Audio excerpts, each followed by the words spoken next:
Radio Claret América presenta Sediento de ti, la palabra, fuente de vida, con el sacerdote misionero claretiano Tony Díaz. Reflexiones diarias del Evangelio. Aquí iniciamos.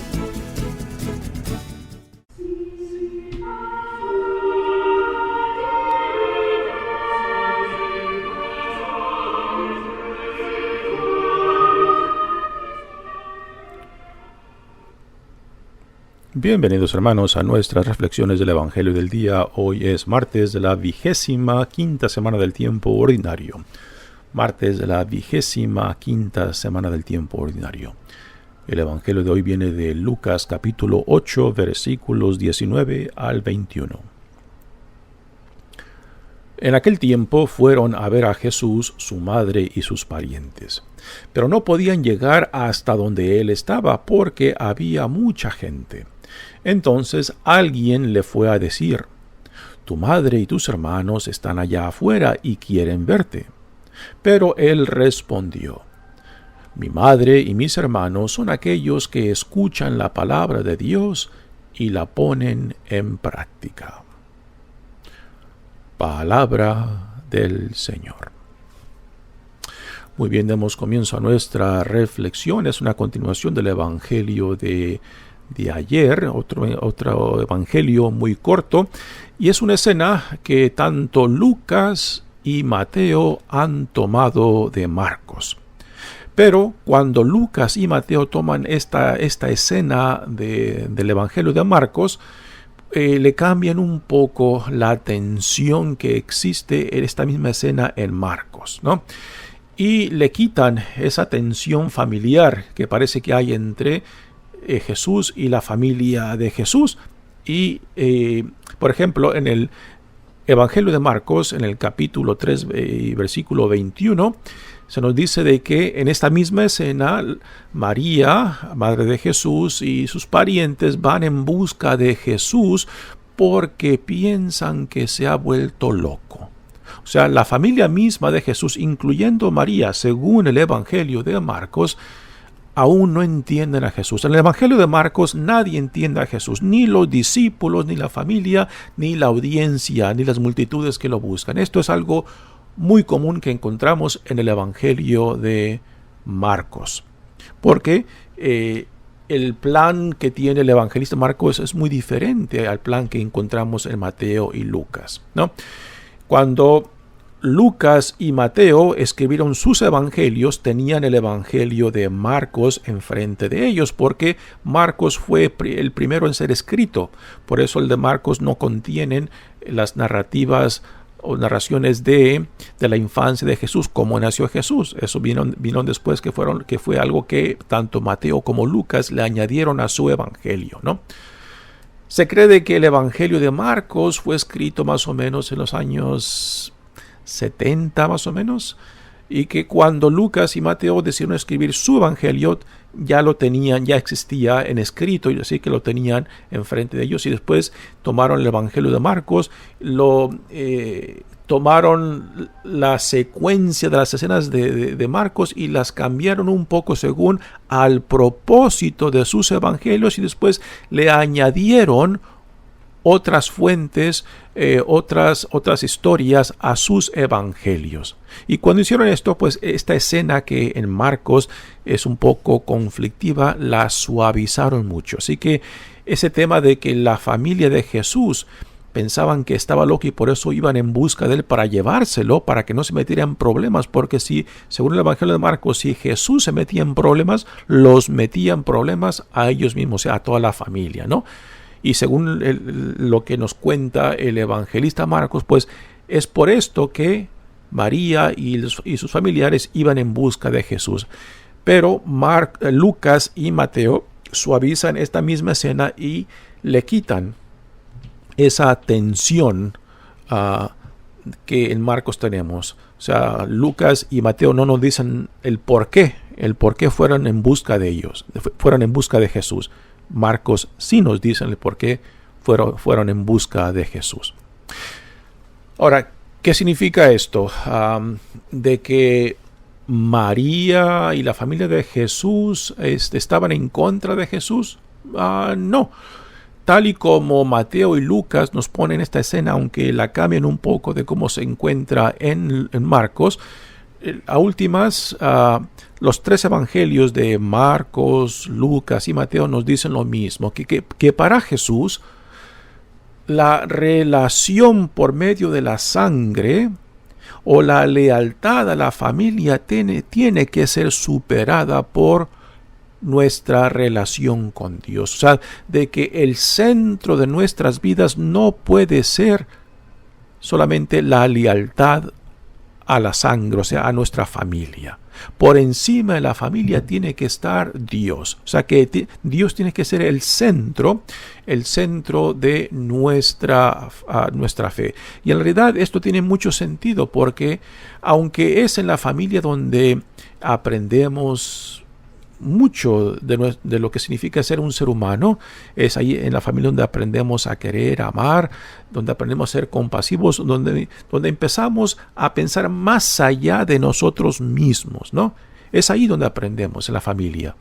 Pero también la familia puede ser un lugar donde aprendemos a odiar, a no perdonar, donde vamos aprendiendo a ser egoístas, ¿no?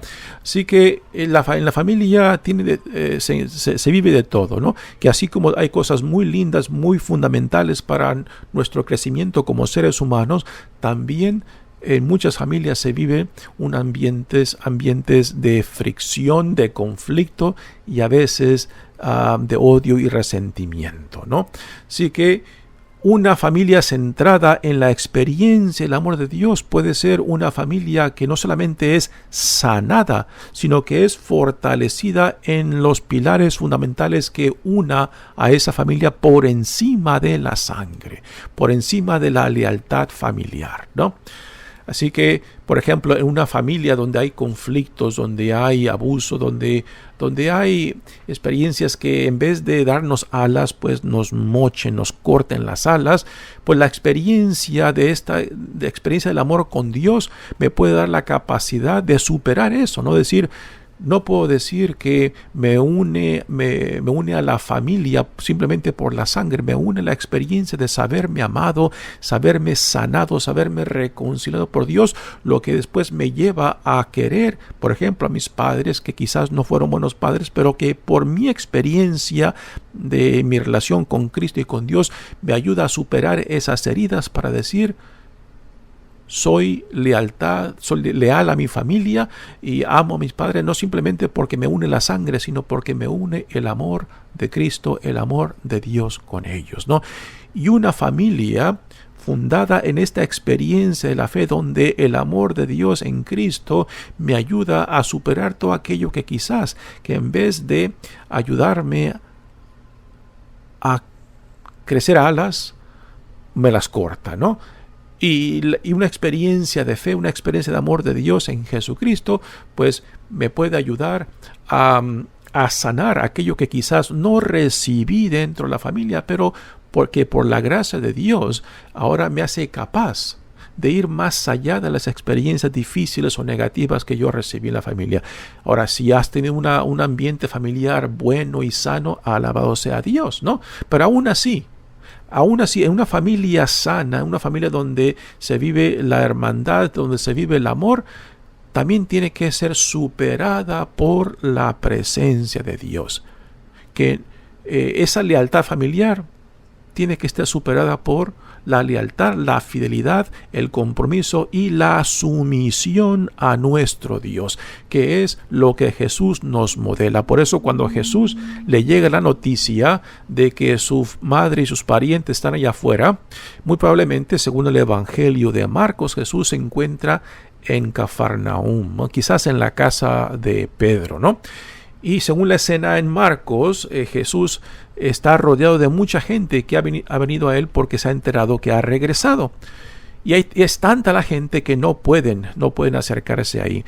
esa misma escena es donde también a Jesús le llegan un grupo de amigos que le traen a un hombre a una camilla y no saben cómo acercárselo a Jesús y se ven forzados a subirse al techo y desde el techo bajarlo para ponerlo enfrente de Jesús. Pues esa es el ambiente, es la escena donde también se lleva a cabo este encuentro o noticia de que María junto con sus familiares están afuera preguntando por Jesús.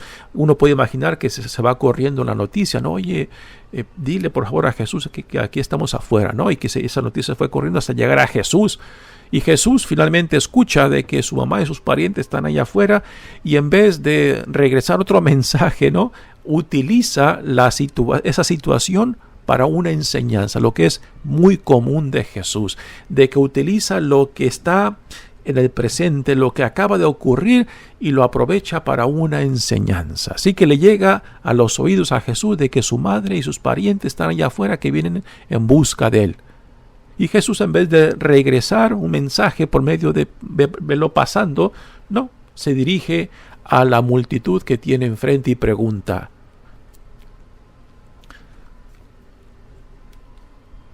¿quién es mi madre? ¿Quién es mi hermano? ¿Quién es mi hermana? ¿No? Y Jesús después responde a esa pregunta: mi madre y mis hermanos son aquellos que escuchan la palabra de Dios y la ponen en práctica. A primeras uno pensaría de que Jesús está rechazando a su familia de origen, o sea, a su madre María y a sus parientes. Jesús no está haciendo esto, está redefiniendo lo que significa ser familia en relación a Dios, de que Dios es el centro de su vida y todo el resto está en relación a esa fundamental relación de intimidad y confianza de Jesús con Dios Padre. Así que su relación con su familia de origen no está basada simplemente en la sangre, está basada en su experiencia del amor de Dios, que a últimas es más fuerte que la sangre misma. Dice: mi madre y mis hermanos son aquellos que escuchan la palabra de Dios y la ponen en práctica. Por el libro de los Hechos de los Apóstoles sabemos claramente que la familia de Jesús, incluyendo María,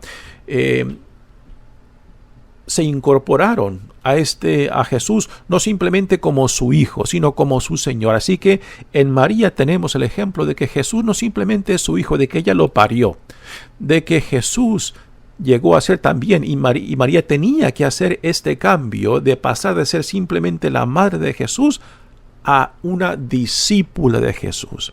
Y es precisamente en el discipulado de María que encontramos la gloria de María. O sea, el lugar que María tiene en la iglesia como madre de la iglesia no está basado simplemente en el hecho de que es la madre de Jesús.